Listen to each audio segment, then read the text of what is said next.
Hey everyone, I hope you're having a super fantastic day wherever you might be. In this video, I'm going to talk about the Cold Steel AD10, frequently asked questions must watch before you buy. All right, I'll shorten the title a little bit. Anyway, a couple of things I need to bring to your attention. I did this a long time ago when this knife first came out, and I've since deleted that video, but I'm not going to do a full length on it. I'm just going to bring up a couple of things that you need to know before you buy this. The only reason I'm bringing it up is because I'm getting questions quite frequently. So I thought, well, maybe I'll do a fast video. All right, let's roll.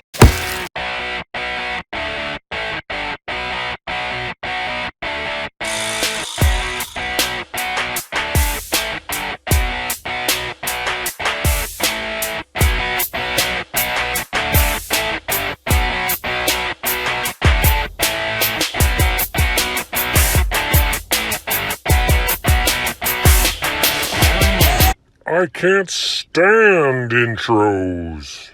Okay, so we've got the Cold Steel AD10 on top, and we've got the Ultimate Hunter right below it. I'm going to use that as a little comparison when it comes to the blade grind.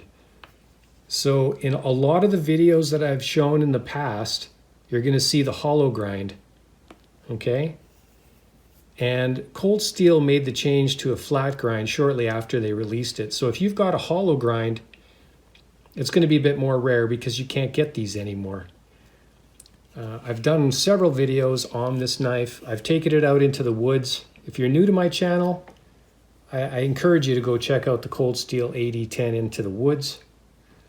I'll put the little link at the bottom, or little thing at the bottom of the screen, whatever it's called. Anyway, hollow grind, and this is what they are looking like now, is a flat grind. There you go. We're having some focus issues today. All right, so if you get one that's flat, chances are it's not fake unless you're getting it from a really unreliable source. So you don't have to worry about that, okay? All right, so let's take the Ultimate Hunter out of the way. There's a couple of things that are really important to know about this knife if you get it. Now, I could be the only one reporting on this. I don't know. I've seen no videos on a couple of things I'm about to talk about. All right, as far as smoothness, yeah. I've got several videos on how to make these very smooth if yours isn't. If yours is a little rough or grainy, there's ways to make it smoother. If the lock's a little bit tight, like really have to push hard, there are ways to do that too without taking it apart. I've got a couple of videos on that. Now, the most important things that I found on this knife are the following. Wow, it's terrible. These three screws on the non-clip side, okay, this is for, I guess, right hand. I'm going to get to this side in a minute. Okay, as you can see, the G10 is convex, right? It's got that curvature. Now look how thick the G10 is here as opposed to here.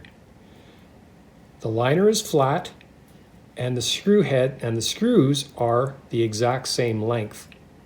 Now if you take this thing apart, you might have the misfortune of not being able to get this one and this one into any threads, unless you do what I did.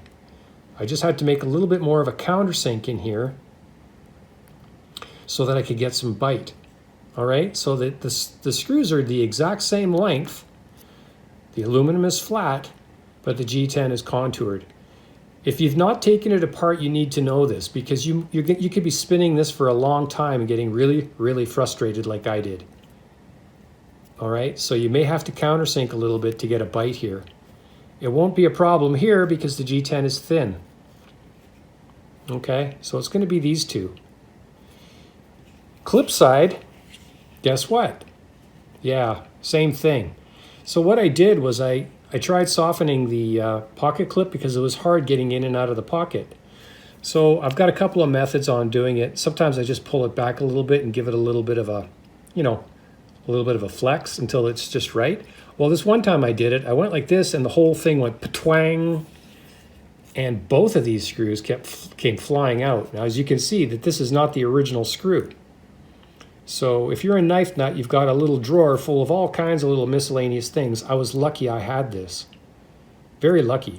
Because I could not countersink the G10 on this side, okay? Because of this flat pocket clip. Unless, of course, I'm going to gouge out the G10 in that contour and recess it like you see on some other knives.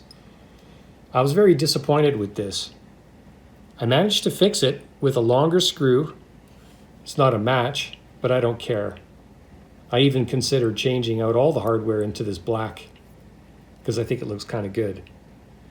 So those are two very important things to know. See, the G10 is not very thick here. Again, so you got a good bite. This screw, these screws are all the same length. So I don't really know what they were thinking. And I found that to be very frustrating. So those are the two most important things I can talk about on this knife. Everything else is spot on. And hopefully that helps somebody out there. Cold Steel AD10. Must watch before buying. Because I think a lot of people are going to be buying right now with the latest news that I'm not going to talk about right now. And the focus is driving me nuts. Have a great day. Bye for now.